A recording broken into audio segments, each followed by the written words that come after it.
Shoutout sa mga kabataan dyan. Ibang mga bata ba na pag kinakausap mo ay puro ngani na lang yung sinasabi? Kaya pati si Rosmar ay napapatanong kung sino ang nagpauso nito. Alam nyo ba mga idolo kung sino ang nagpauso nito?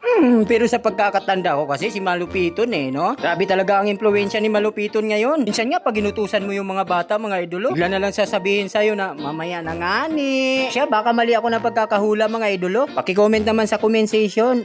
Comment section. Grabe naman talaga Tingnan mo talaga tong pinagagawa ni Boss Akay. Aray, patay ka nga ni. Ay naku nga ni, masyado kang matapang. Ba, masyadong matitilok tong mga to. Kunya atang tatapusin ko ang buhay nyo. Ay nga ni, nagbibiro lang nga ni. Grabe naman talaga. Kaya aga-aga, ako'y binawian ng buhay. O ano na nga ning nangyayari dyan nga ni? Ikaw talaga Boss Akay, gusto mo bang bawian ang buhay? Grabe ka naman nga ni. Ala, takbo na nga ni. Meow meow, meow meow. Grabe naman talaga si Uno-Uno. Abay, na-stun pa ako. Grabe ba, muntik-muntikan na ako doon mga idolo. Ay naku naman talaga, maswerte pa rin talaga ako. Tingnan nyo itong pinaggagawa ni Tito Badang. Burahan ata sa tapang. Uwin mo kahit sa mga turi, ito'y nagsipasukan. Ito nga'y napapatakbo na lang si Boss Akay. Baka wawa siya tinamaan siya ng mataas na voltahe ng kuryente ni Kundura. Grabe ang Kundura to Badang, gumising ka na dyan. Gumising ka na dyan nga ni. Ata si Boss Akay nandun pa rin sa damuhan. Bingata ng tulog ng dalawa mga idolo. Abay nga ni, nakita ko na naman si Uno-Uno. Abay hinahabol niya itong Ruby nga ni. Dito, pag may dadaan dito, sigurado may paglalagyan sa akin. Abay swerte nga naman, napadaan itong lalaking insibibol. Tungay muntik-muntikan pa akong pagsasapakin ni Tito Badang. Ang inyong bida mga idolo'y napapatakbo na lamang. Grabe ba Ginukod yung ko. Oy, Oscar! Ikaw ba yan, Oscar Habulin mo pa talaga ako, Oscar Kumuntik-muntikan na ako doon mga idolo. Wala na, target lock ka na si Lena. Ipaprusin-prusin ka pa. Alam mo yung makakatulong sa'yo yan